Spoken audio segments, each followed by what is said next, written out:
All right, guys, what's up? We've got another episode of the Coaches Roundtable here on Talkin' Fit. We've got Will Noche Sheldon and Jimmy Hallanan, who I talked about this when I had Jimmy on my podcast. That for the longest time I thought it was Hallahan, and I was pronouncing it wrong for like a solid year in my head.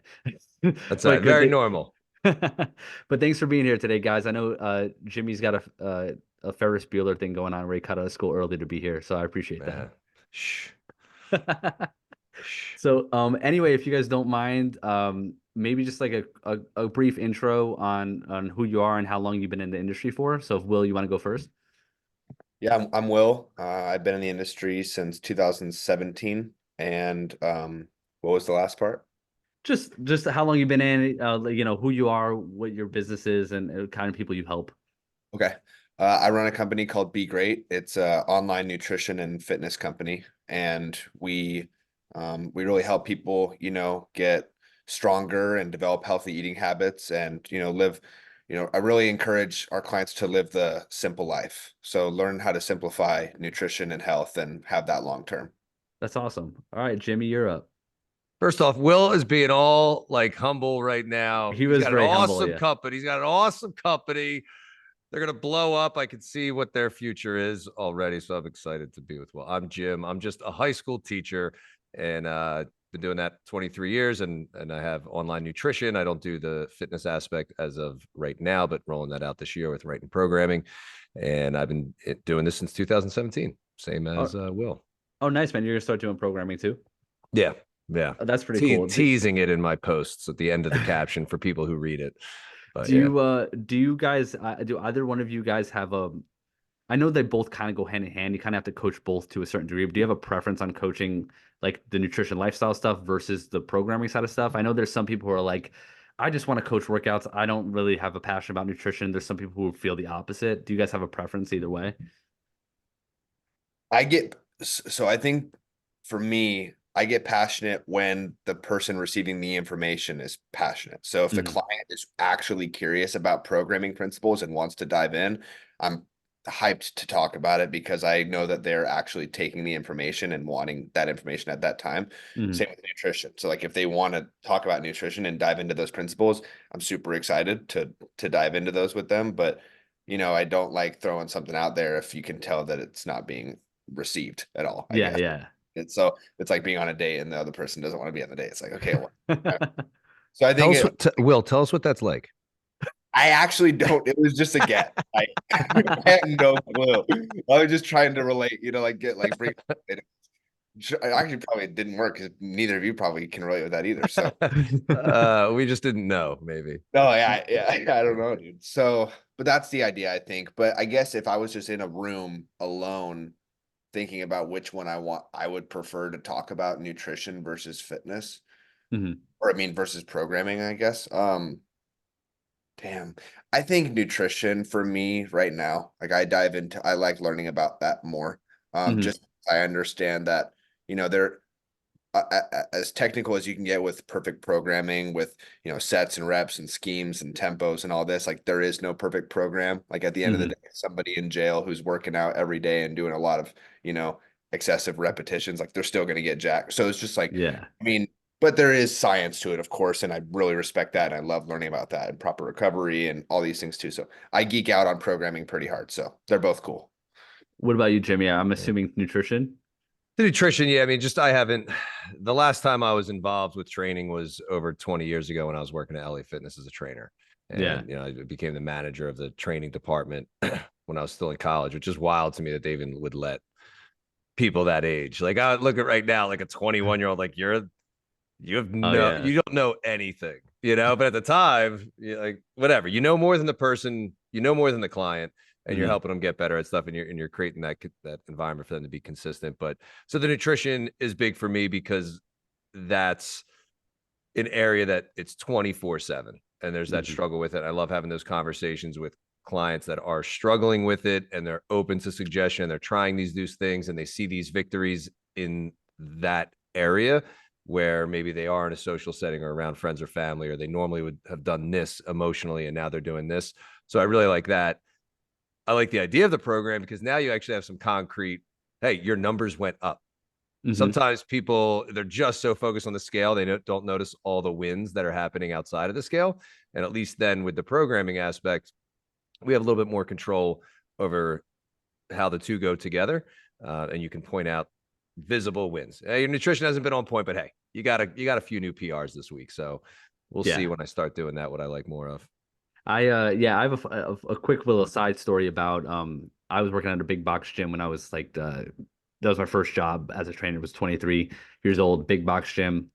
And then by the time I was 26, I remember applying for the position, like overseeing the entire training department. And it was me and like four other guys applied for the position, and they all had like master's degrees. And and I was like, oh fuck. Like, but I was like, give it a shot. And then I ended up getting the job over all four of those guys. And keep in mind, I didn't go to college. So Yeah, like, yeah. and it literally just came down to the interview process was coaching a group session in front of like the managers, and they were just like, the way you communicate the information to the client is what got you the job. And I was like, huh. And like since then, that has been like my approach to coaching, is like just learning the stuff and then figuring out the way to communicate it to like the person in front of me that wasn't super technical. So that being said, I tend to find that nutrition is more interesting for me to talk about, because like you said, like programming is programming. It's like you got to do these exercises, you got to do them for a long period of time. Doesn't change much, but I feel like more lifestyle stuff comes up, like I said, on a regular basis. So Yeah. I agree with you guys on that. The nutrition is a little bit more interesting to me. So first question is, what is something that you've changed your mind on over the years when it comes to nutrition? And more specifically, I think this applies to the way you coach your clients on nutrition. So what's like a big thing over the years as a coach that you've changed your mind on with nutrition? I'll go. Uh, Will's got that look on his face because he's thinking a little bit. You Yeah. want to think a little bit? I just thought of no, one thing. I know it's just making me laugh thinking about all the things that I used to do. So Yo, I mean, it's just kind of like your journey as, I'm sure Jinu, when he was the 21-year-old LA fitness guy, I'm sure he was still just doing everything right. But it's just like, but it's like, Terrible. it's crazy to think about the process. And of course, and I read a post where I can't remember who it was, but they said that all these fitness professionals, these people that you're learning from, they all have experienced these problems, right? They've gone through it. That's why they're in this field. And so it's funny to just look back, and you just caught me like reminiscing, I guess, and just think about all the stupid dieting protocols or training protocols that you've done where you're just So like, give us one. for me, Give us. Yeah, give us one that you did personally. well, I was laughing because I love Alan Aragon and Hmm. Yeah. his flexible dieting book. He was talking about the if it fits your macros situation when that was coming out, and that was a big thing for me when I first heard about that, because I remember when one of my buddies who was getting really lean and looking really good, and he was like, I could help you do this, and he's like, I'm gonna teach you how to track your macros, and I was like, cool. So, and we were, making everything fit our macros, like, Wendy's and Taco Bell and, Pop Tarts and all the shit, and still getting, cut and looking good. And I was like, this is awesome. If I could do this forever, I'm going to love my life. Like, I've always wanted to be able to eat, Wendy's and, Taco Bell and like still be like lean. And now I'm at this point in my life where I don't really want to do that, to be honest. Like, I don't Yeah. know. I just don't. So it's like there's levels to it where you realize like just because you can doesn't mean you should. Hmm. Yeah. And then like what are the areas that you're truly measuring at that point? Like, because it gets to be more than just wanting to look lean or jacked or whatever it may be. It's like, well, how's your energy? How's your mood? How's your, skin? How's everything else? Do you smell good? Like I think all those things kind of start to matter a little bit more when you're looking at it. It's like you are a direct reflection of what you do. So for me, something that I teach now more, that I believe in now more to my core is, and Jimmy does this really well. And I think it makes a lot of sense based upon his background and him being in the schools and stuff and seeing it firsthand a lot, and with being a father. But prioritizing whole foods, like Hmm. really simplifying things, and avoiding more of the highly processed foods. And for me, early on, that wasn't really part of my ball game. I was like, oh dude, you can eat as much highly processed food as you want.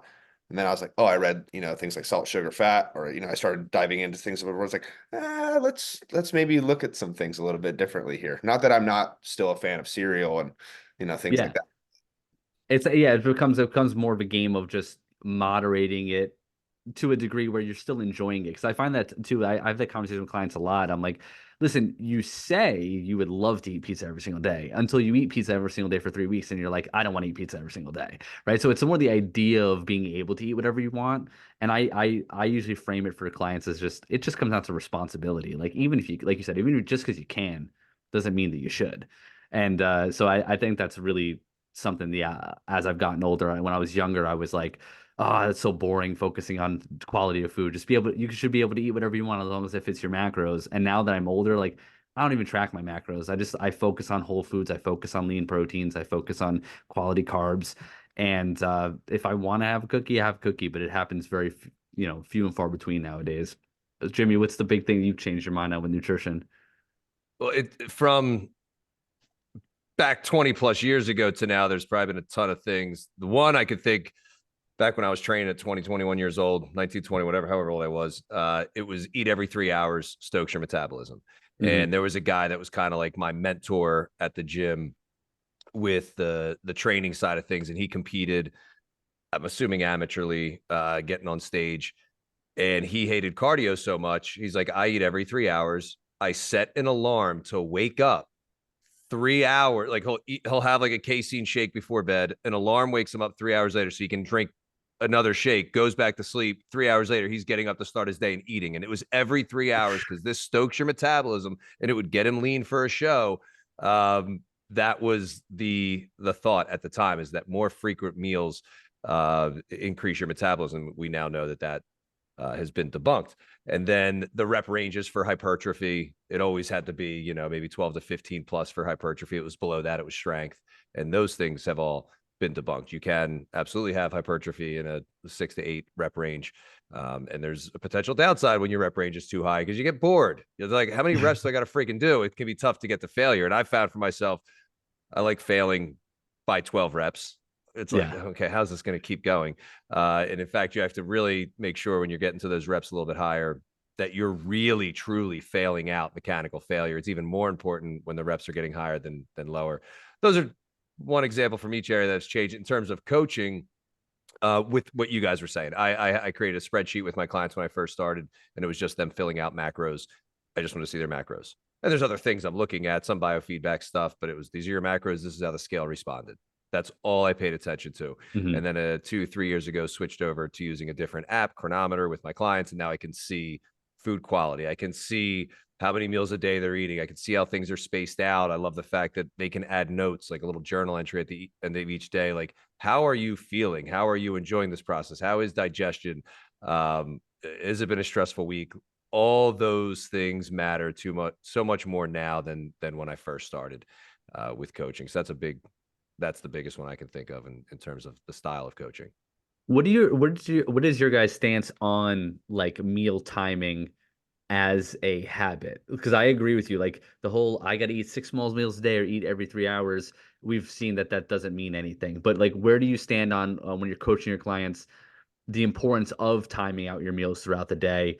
Not from a physiological perspective, but as far as like being able to have a plan for your day. Do you guys focus on that, or is it just like, hey, as long as you're hitting your calories, your protein, you're good? You want to go, Will, or you want me to go first this Me, time? And then no, I'll go put first. pressure. Yeah, I'm just being respectful. Hey, I'm Flip flop. I know. yeah. Let's give you the Okay, I'll rotation. try to go more defensive driving. I'll start. Yeah. Just take the wheel, man. All right, I'll take the wheel. So I think it really depends on the client and the Hmm. situation that they're going through. Right. So it's like I don't want to emphasize something that doesn't need to be emphasized for them. Hmm. So it really comes down to, is the client struggling with this to begin with? Are they like, if when we're looking at food logs at the beginning, I guess I'll preface this by saying I don't start clients with just a meal plan that I want them to hit and follow. I Hmm. have clients track their regular food, what they normally do, so I can assess that and coach that and give them something back. So that's an agreement that I make with them at the beginning, is like, would you be open to showing me what you normally do for a week, right? Like, Hmm. so that way I can coach you, because I can't properly coach you if you don't do that, right? And so Yeah. at They're like, yeah, I'm down to do that. That's just why I'm here. I'm like, okay, cool.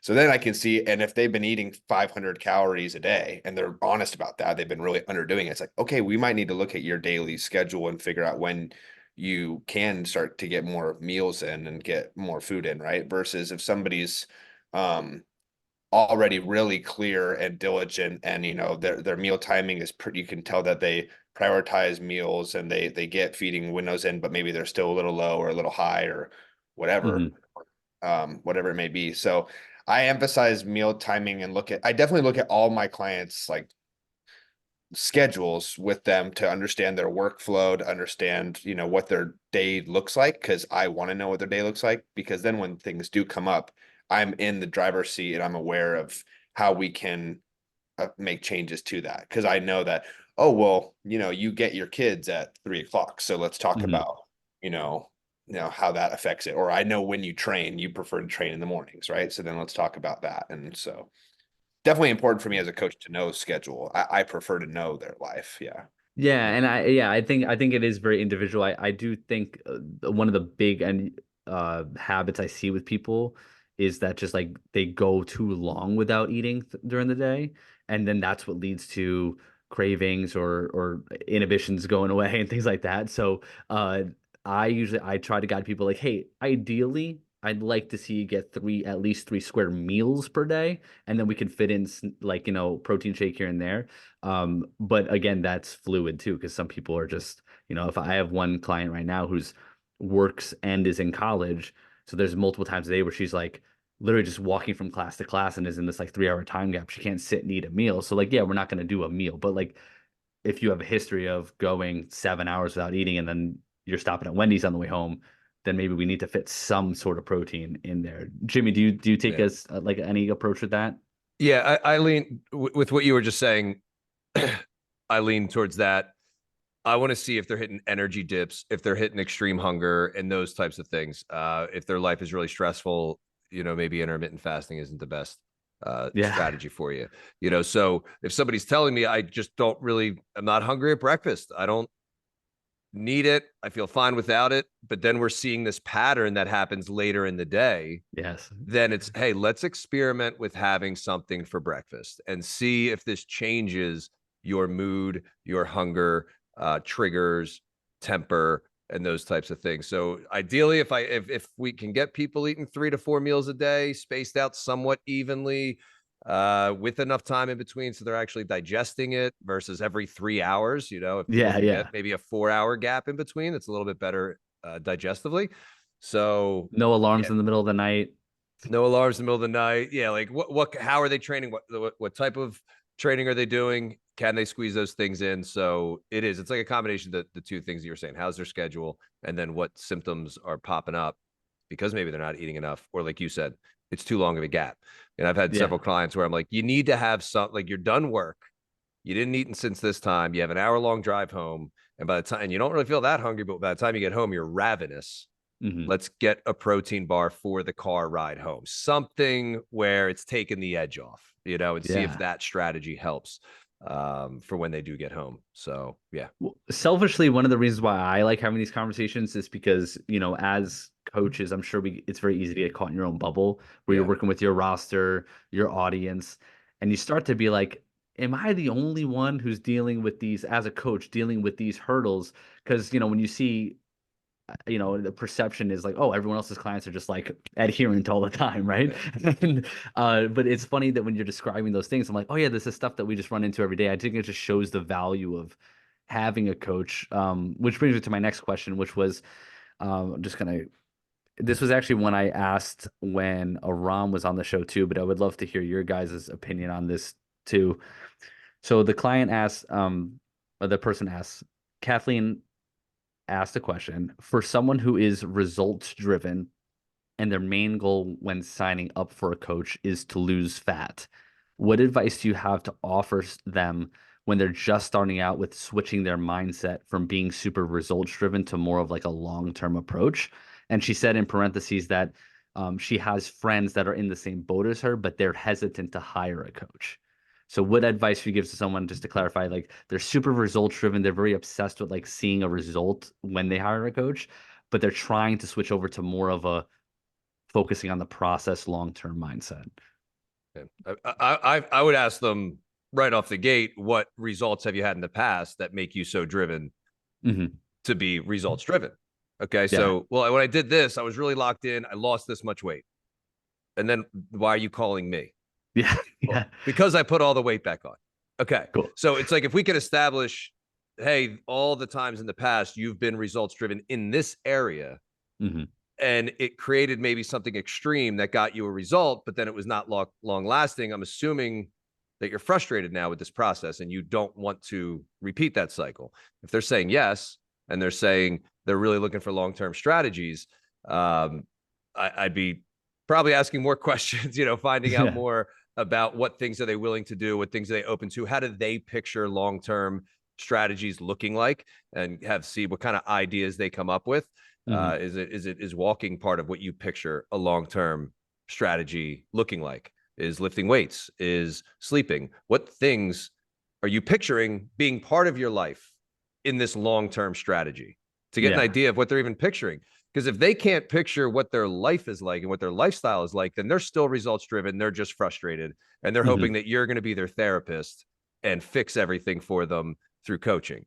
So if they can't even picture what their life looks like, I'm active. I like getting whole foods. I'm sleep, I'm social, I'm whatever that picture is.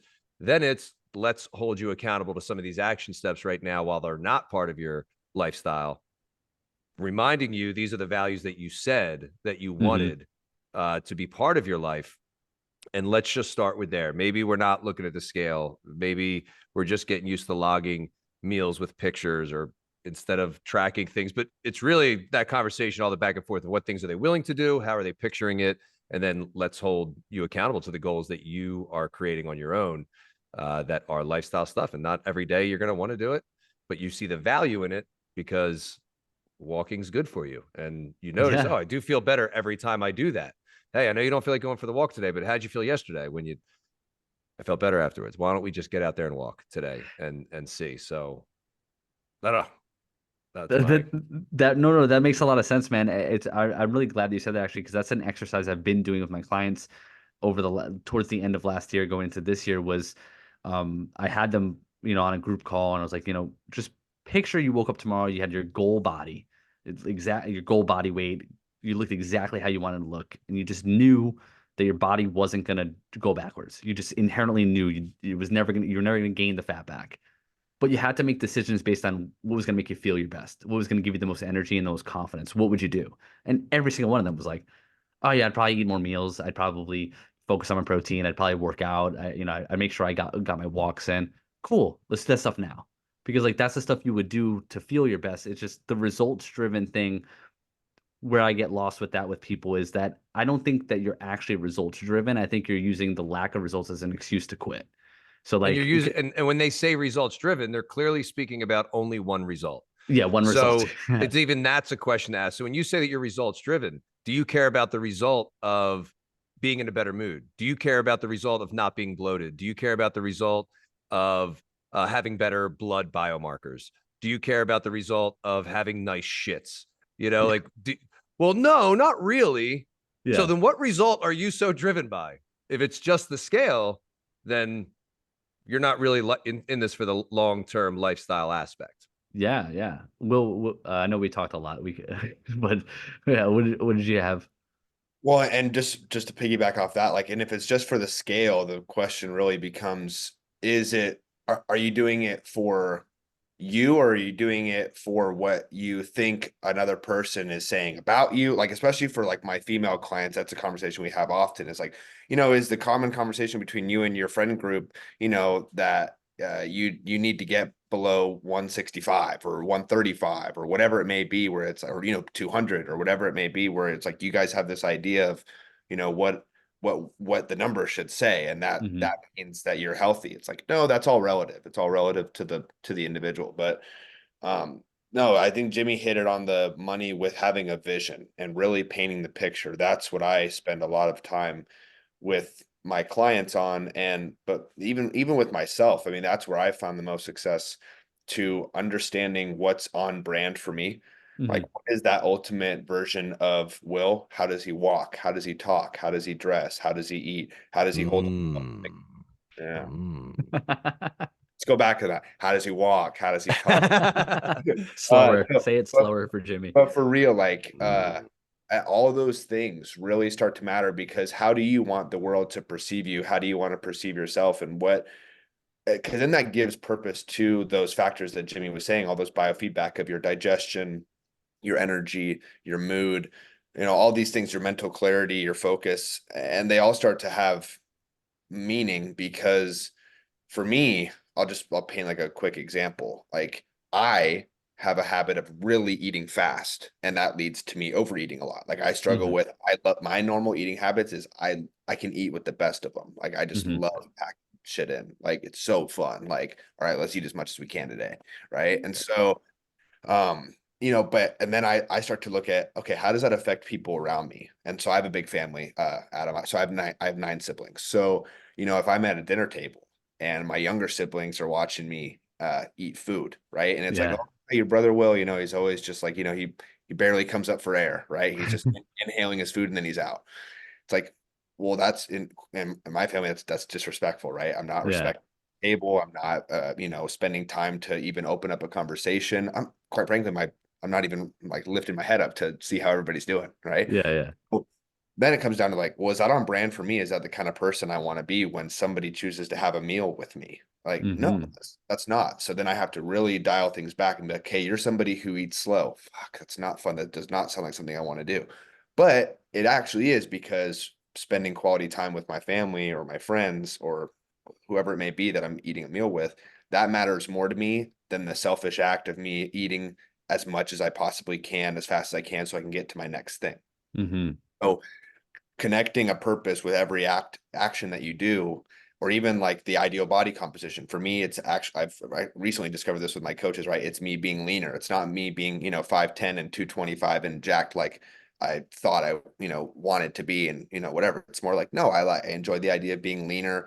And that's how it goes. So then I need to get more regulated with smaller meals, more, Mhm. not more often, not the timing and stuff like that, Yeah. but just Yeah. Yeah. the fact that I need to start getting my lifestyle is going to look a lot different than when I was eating, you know, 3 servings of hamburger helper a day and a Pizza Hut deep dish box and brownies and stuff like every day just to stick with 225. It's like, no, that doesn't got to be Yeah. me. Right. So it's always like building your brand. Like, I'm all about like building your personal brand. I think everybody should, whether they're in business or not, Mhm. understanding your, Your your look. identity. Yeah, like kind of like your identity. Then Yeah, it all makes that's sense. really cool that you said that, man, because I think the big thing with a lot of people is they are concerned about what other people think about how they're showing up, but they're not confident enough to like hold their ground and be like, no, I'm doing this instead. And I had that conversation with a client recently, and because she was saying how, she was overweight, she was trying to lose a significant amount of weight, and it just so happens that most of her friends were also overweight, and she's like, every time she was going out with them, she was falling into those bad habits. And once she finally got consistency down, one of her friends started asking her for help with her nutrition, and she had that positive effect. And I said, you realize, like, with your identity, did you want to be someone who, if one of your friends decided they wanted to lose weight and get healthier, would you want them to say, man, I probably should, and I'll just make up a name here because I don't want to use her real name, but would you want your friend to go, man, I probably need to limit the times I hang out with Alyssa, because if I want to lose weight, I probably shouldn't hang out with Alyssa. Is that who you want to be? Right? And that really flipped the switch for her. But I think that identity thing is huge. Yeah. That's like something I feel like I talk about a lot. And Will, you do, I mean, you guys both do, but you make it clear it's more the lifestyle, more feeling good, feeling happy, being proud of yourself, uh, with Be Great. And that's what I love about the message. It's never about the body and this and that. And it can sound contradictory when you're like, how do you want people to perceive you? And then to say, don't worry about what other people think. But if you'll understand that statement of how do you want people to perceive you, do you want people to perceive you accurately for how you feel? Hmm. That's really when it comes down to those things. Like, I feel super confident, but I have long hair and it's always hanging over my eyes and I walk with my head down. Like, no, you're not. confident. You're not in that way. And how do you want people to perceive you as being firm in your ways? So maybe you are trying to make changes and you're like, I'm Mhm. trying to be good. I'm trying to lose weight, this and that, versus, yeah, I'm not eating that today.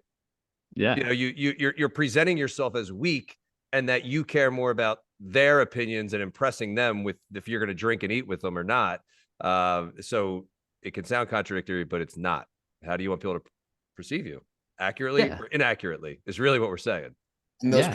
those perceptions have measures and levels of truth with them that I think a lot of people struggle with acknowledging that there are some universal truths about the human experience. That's why Yeah. comedians are so beautiful at demonstrating this, right? And everyone's able to connect and laugh because it's like, oh, that is true. Like whether we want to acknowledge it or not, like that is a true measure of how the human perceives that situation. And so, if you're I had a conversation with a guy who's a pro bodybuilder at our local gym, and I was telling him, like, dude, you know what's cool?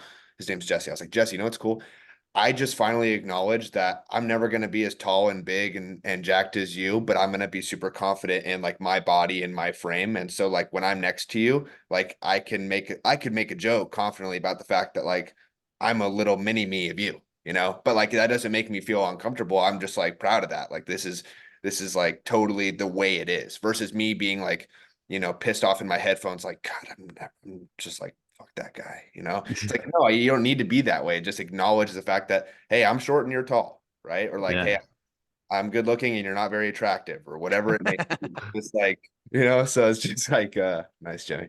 Well, So it's that's dude, I was so guilty of that in my younger days. Like I was so guilty of like if there was a dude at the gym and they were more jacked or stronger than me, like I couldn't even like I didn't even want to like them, right? And it took a level of security and maturity to get to a point where like yeah, that stuff doesn't that like you said, just being more confident in who you are. But I remember being younger and because I attached so much of my self-worth to the gym, it was like if I met someone who was more jacked than me, I was like, which I knew obviously there was millions of people who existed who were, it would just be too much of a hit to my ego that I would be in my head like that, like you said, in your headphones, like fuck that guy, right? But now it's like I'm luckily not like that or as a mature Yeah. adult.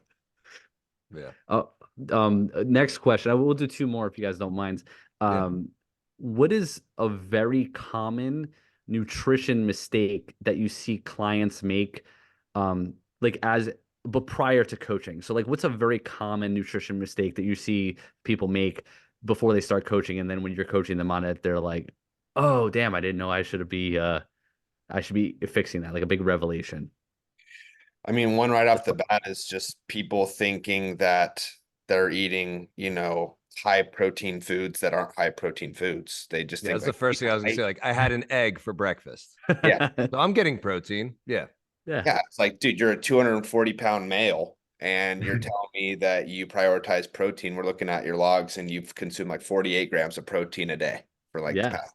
So it's like, and it's like, dang. So it's really that awareness. It's like that. And it's not necessarily their fault. They maybe just have never truly understood, the concept of how much protein is in X, Y, or Z, right? Mhm. But that's like a very, common thing that I find when people think that they're doing good things for Yeah. themselves, health, and they're pretty far off. Yeah, that those are the times where yeah, there's a lot of empathy there because you could tell they're trying, right? It's Yeah. like when someone's like, "Oh, I eat those acai bowls every day," and they're like, "Hey, I'm trying to eat healthy," and you're like, "I hate to break it to you, but those are like ice cream sundaes every day for Yeah. lunch." Well, and one thing I've noticed too as a coach, this is like a more recent discovery for me because I used to get really nervous to be that bearer of it's not even bad news, it's just news, I guess. So Hmm. to break the news to them, like, dude, you're actually really not even close, right? And Yeah.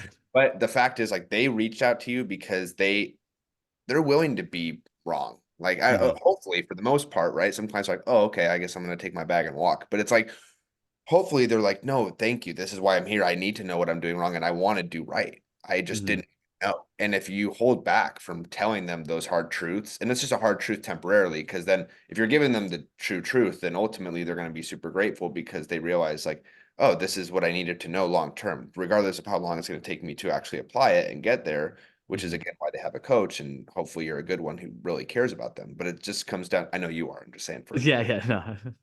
But, so it comes down to, for me, that's a recent discovery as a coach, and hopefully for the other coaches, like, they, it comes down to like, it's okay to be very honest about what the client actually needs to understand these concepts, whether they want to hear that in the moment or not. Because like those have been some of the best coaches in my life, is the people who just told me the truth, regardless if I wanted to hear it, right? It's like, hey, that squat was not low enough, or Yeah. hey, that, or whatever it may be. It's like, dude, but it's not that coach's fault. It's just the truth. Like, that's just not, it's not a deep enough squat. Like, so Yeah. it's like, dude, that one egg is not enough protein to, start your day. That's just a fact, right? Yeah. So, Yeah, I um, kind of get excited now when I see things like that because I'm like, oh, it's an easy change. If someone came to you and they're like eating, they track their macros perfectly, for the last 3 months, and they're eating around the calories that you would recommend and around the protein that you would recommend, they just don't see results. I'm like, oh man, now I feel stumped, and now that's more stressful. When someone's like, I can't lose 20 to 30 pounds, I don't know what I'm doing, and then they show you their food logs and they're at Chili's 3 times a week. You're like, oh, well, stop going to Chili's 3 times a week. Boom, there's your first 10 pounds. So, like, I get excited for that stuff. It's an easy switch. Yeah. What about you, Jim? Even that Chili's example, those are the first two things I thought of, are people thinking, hey, eggs are a protein source, and they're having one or two and they're thinking that's a lot of protein. Well, that's the real food version of peanut butter. It's a fat source, Yeah. but hey, you like eggs, cool, awesome, we're just going to add some egg whites to it, about the protein of, hey, what foods do you like? The Greek yogurt. People forget a lot about a lot of those things, or they get stuck maybe in, this is a portion size, it's only 4 ounces or 3 ounces. Well, we can bump it to 6 and you can get more protein in. And then just the eating out, that people are doing it more often, even making healthy choices, and it's Hmm. just way higher calorie than they think. And those are the people that really breaks my heart, because they're like, well, I'm being really good. Like, they're picking these things that they don't even really enjoy, Hmm. and they're trying to be good, and it's Yeah. still a 1,500 calorie salad. Yeah. I mean, you go to Bonefish Grill and the appetizer, the Bang Bang Shrimp appetizer, is over 1,000 calories, or around 1,000 calories. I mean, Oh, you're not yeah. drinking the sauce when you're done, so you're probably not getting all those calories. But yeah, it's like, oh, I got the shrimp, I got this, I got the wrap. Okay, so that wrap is still the same amount of calories as 2 pieces of bread. Yeah. So those kinds of things, just that lack of awareness, and it sucks when they're changing what they're eating, and My it's still favorite just one is calories. hibachi. Is when people are like, I went to hibachi last night, so it wasn't that bad. I got like shrimp and vegetables and rice, and I'm like, do you see 3 cups of oil. butter that they squirt oil on the thing? Yeah, Like, are you not seeing that? But like again, it's just they don't know. They see shrimp, vegetable, rice. Oh, this has got to be healthy, and yeah. those oil calories, man. Oh, that's really sad. Is the amount of calories you could sneak into a food with just some oil. Yeah. And then it's funny, like then the people who want to gain weight, I got these guys Oh, who want to gain weight, or like high school students that want to gain weight. And I'm like, throw 4 tablespoons of olive oil in a protein shake. easy, You easy. get 400 calories, like right there, and you're not going to taste it. You'll be good. And they have to do the opposite. Oh, dude, at this point, I mean, coaching weight loss for this long, I would kill for a weight gain client. That's the easiest Uh, thing. It's like the easiest thing in the world. It's like you just get, unless it's a female, then they're like, no, no, no. Should get tough. I've had females who've needed to reverse years of like, some really starvation diet behaviors, and I have to break the news to them of like, listen, you probably need to put on like 15 pounds to be healthy. Like, you're Yeah. drastically underweight, and that can be a tough process, which I have a lot of Yeah. empathy for. But yeah, gaining weight is too easy for Yeah, except for these to, dudes who are like, yeah, I could do that. And then they're just eyeballing everything. And they're like, yeah, I'm taking in 4,000 calories. I'm 135 pounds. I don't know why the scale's not going up. I'm like, are you weighing anything? no. Are you just eyeballing it and you think you're taking in that many calories? Yeah. It's wild. Dude, I got a buddy who's jacked up on COVID for like over a month. He's not a healthy guy. And he's like, I got to get more calories. And I had like a 2,000 calorie shake. And I'm like, I'll try to find something out there. And I've never bought that like hard gainer Hmm. protein powder. Dude. So I'm looking something up that he could order and buy. A 6-pound tub of like serious mass weight Yeah. gainer from Optimum Nutrition. 6 pounds. It's 1,200 calories per serving. Hmm. A serving is 2 scoops. 8 servings in a Yeah. six Have pound tub. have you ever seen I'm the like, scooper on that thing? yeah, It's I'm like doing the math. I'm going, this is like a cup and a half Oh, dude, of yeah, I've seen powder. that before. Yeah, I'm like, this is a violent amount of powder right here. I'm like, I could just get any protein powder and just do 4 scoops of it and just throw a bunch of, Carbs in there, yeah, sugar or Gatorade something. powder or regular sugar in the shake and have the same thing. But I was like, who's buying this? 6 pounds, you're getting 8, you're done in 8 days. 8 Isn't that days, crazy? 6 pounds It's of protein powder. It was wild. you But could go to anyway, yeah, if you get a giant sub from Jersey Mike's, it's like 2,100 calories. So just do that. yeah, right, right. It's All wild. right. Last question. This one's kind of let's see. We can do you guys want to do a softball question or more of a deeper question? I'm I always go fine. I'm fine with deep. Yeah, yeah. I'm fine Okay, with that. it's not super deep, but it's more what are some tips for do You you give can't you people can't say you can't say what and are the then tips after Will said I always go deep. I I just just caught want that. I was waiting for that. uh goal setting tips for 2024. So like, not 2024 specifically, but like what are some goal setting tips you would give people that you give your clients? I would say action steps. Hmm. That the goal is the action. It is immediately measurable. You have an immediate win versus the goal of some result. The goal of whatever, a certain number of miles a month potentially, even though that if you do the math on it, you can still create into individual steps. But that to me, the goal of action steps outside of any result. Am I making a goal of getting a certain amount of sleep, potentially a goal of taking a walk each evening or starting my day with a walk, a goal of X number of meals that you eat out in a week? I don't know, just action step goals versus result goals, whatever Okay, their yeah. goals are. Do you have people break down like what their result is and then break that down into what action steps will get them there? Yeah, if they're saying what their goal is, again, it's kind of like establishing what your values are, Hmm. type of a thing. I mean, if the goal, which typically when we're talking having these conversations, it's weight loss. Yeah. So if the goal is weight loss and long-term sustainability of this and healthy lifestyle and all that, what things are you picturing? Kind of like that question that we had earlier. What things are you picturing would your life involve? Hmm. Okay, going for walks every day, eating breakfast at home every day. Okay, so then these are simply the goals.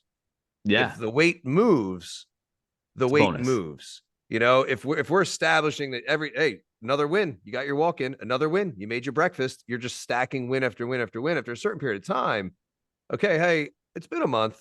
I haven't lost any weight. I'm doing all these things. Okay, so now let's fine tune. The more specific the result, the more specific the measurement or action. Um, but if it's a tip on goals for 2024, understand it's my post from yesterday, that reel with it's a lifestyle, just accept it's a lifestyle, but having action step goals versus this number by this date Hmm. type of a thing. I mean, you could say I have a goal to run a marathon in November. Yeah.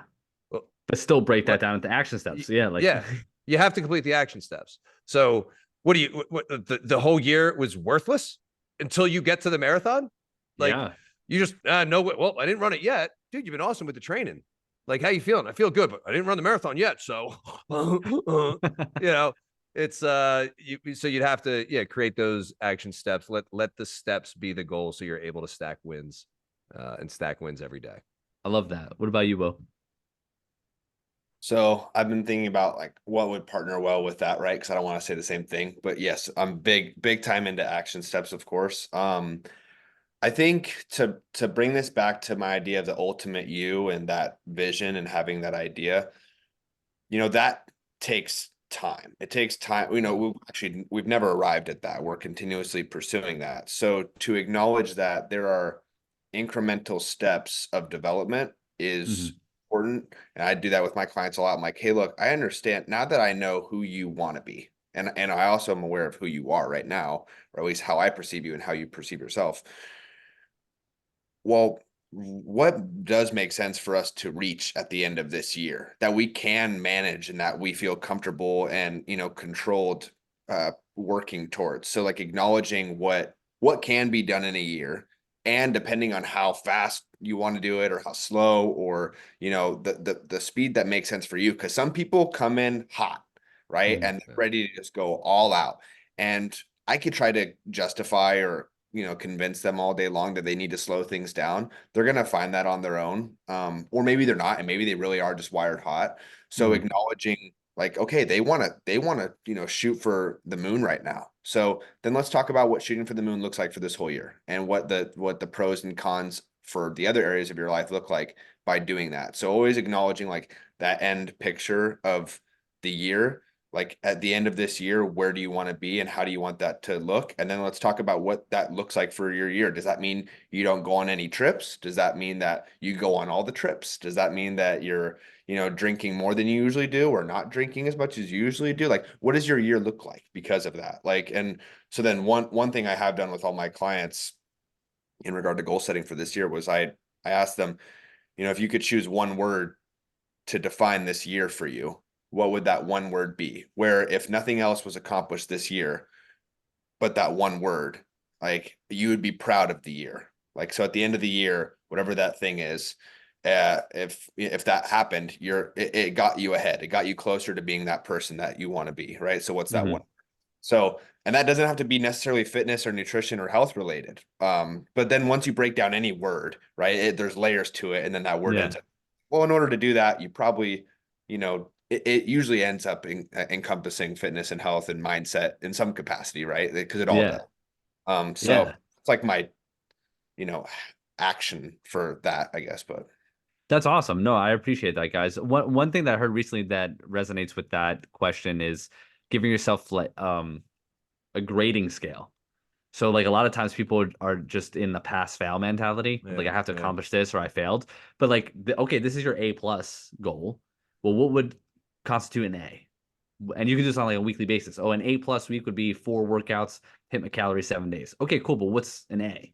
Oh, maybe it's 5 days, and then kind of go down from there. Because this way you can have that grading scale of, all right, this week was maybe just a B, but it's not an F, right? And it kind of keeps you moving forward. So I think having the long-term goal attached to, like Will said, a certain feeling or a word, as opposed to just a number or a physical achievement, and then taking that and breaking it down to action steps, like Jimmy said.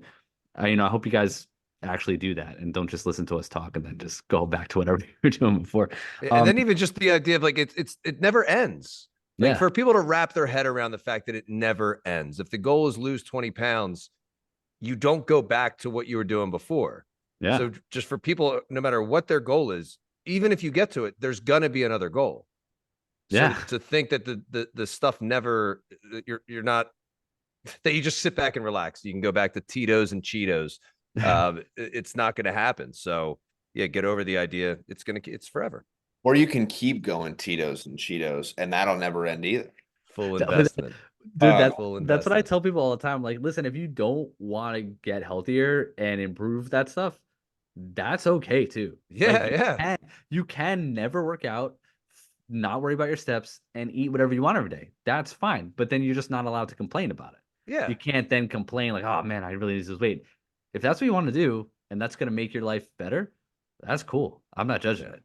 Well, and that's why, like, Adam, Absolutely. I like to bring those other areas versus just the fat loss goal. Like you had said, like, what's more than the fat loss goal? It's like those other habits help me understand that concept a lot more, of the it never ends idea that Jimmy's bringing up, because like it's not just going to be one day that I'm all of a sudden allowing myself to eat fast again.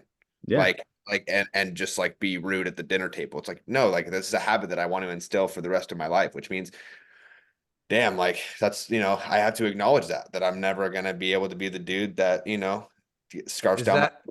That's why you're like, can I go to the bathroom real quick? But you bring your plate with you, or like a secret plate. You have like a hoagie in your pocket, just so you can experience it. And then I go always back got to a the table. baggie of bacon on me. I always got that. Just a bag of grilled cheese sandwiches in your pocket.